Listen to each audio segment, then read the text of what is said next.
They say it's better to rule in hell than serve in heaven. Well, they, in this case, happens to be a guy who literally calls himself the Prince of Lies, so we may want to take that with a grain of salt. But from the time I've spent with Solium Infernum so far, I think he may be right. As a refreshed and reimagined update to a 2009 4X cult classic, it's sort of like Civilization set in the bowels of Hades, but with a greater emphasis on politics and, of course, betrayal.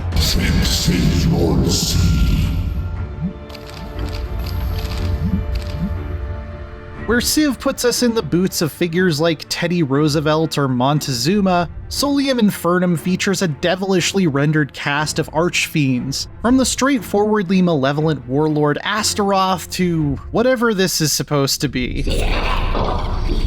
Each of the models show off a certain wicked imagination, which allows their personalities to really come across when you're cutting deals or scheming against them. The dialogue lines are even recorded in Enochian, a language created by occultists under the pretense of being the spoken language of angels, which is a nice touch. Papnol Tubbs. Solium Infernum's version of hell isn't the fire and brimstone you may be imagining, though.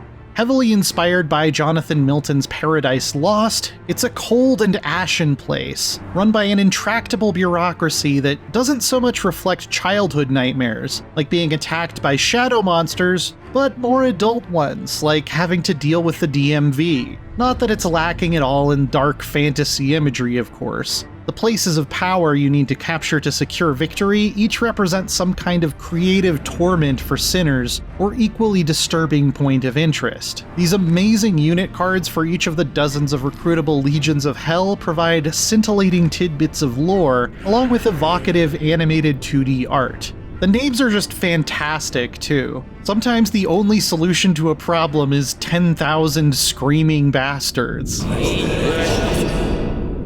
A game of Solium Infernum starts you off with your citadel and a respawning personal legion that's a bit different for each archfiend. Our boy Lucifer stepped out for some cigarettes and never came back, so the throne of hell is empty, and up to 6 human or AI players are looking to be the next to sit on it. This starts by maneuvering units around to capture hexes, called cantons, as the first to touch each one adds it to their territory. More importantly, capturing places of power grants passive benefits and increases your prestige score, which is tallied up at the end to see who gets to become Pandemonium's next top devil. Securing cantons early can be crucial because, somewhat unintuitively, this contest isn't just a blood-soaked free-for-all. Hell has a lot of rules you have to follow, and part of that means you can't cross your rivals' cantons or attack their units in places of power without a formal beef being declared. To do so, you either have to demand some tribute from another archfiend or send them an insult, wagering some of your own prestige in the process. They can back down and give you what you want, or they can rise to the challenge. Feuds can be settled with a limited period of open warfare, in which the initiator must complete an objective like killing a certain number of legions or capturing a place of power, or both sides can nominate a praetor, powerful recruitable hero characters, to duel instead. Combat takes place in 3 phases: ranged, melee, and infernal, with each unit having a different strength in each. The legion with the highest strength in each phase deals an amount of damage equal to the difference. Astaroth, for example, excels in melee, but isn't much good with magic. I found it's better to end the battle before the spells even start flying by stacking up melee damage, or else I'd be in for a world of hurt. Solium Infernum isn't a game won by bloodshed alone, though. There are also mechanics for spying on your enemies, changing the rules temporarily with rituals and event cards, framing other archfiends for your misdeeds, and even snatching victory at the last second by offering to become a vassal after choosing a power behind the throne objective.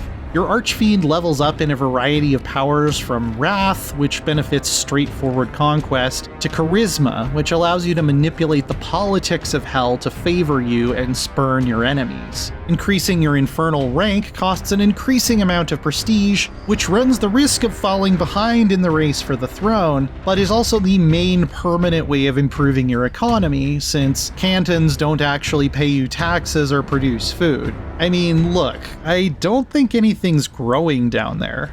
The devs assert that the best way to play is an asynchronous multiplayer mode with a turn timer that can be set from 1 day up to a full week, potentially creating games that last months. It even has a Steam notification for when your turn is up.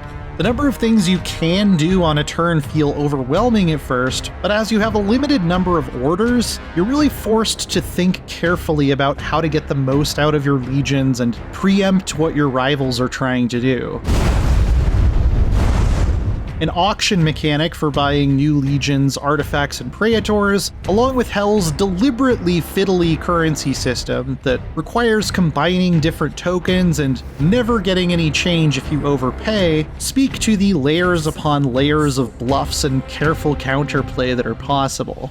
If you want to try your hand at sitting upon the big spooky chair of Satan yourself, you'll be able to fall from heaven on February 14th. For more on some of the first big releases of 2024, check out our final previews of Tekken 8 and Suicide Squad: Kill the Justice League. And for everything else in the underworld of gaming, stick with IGN.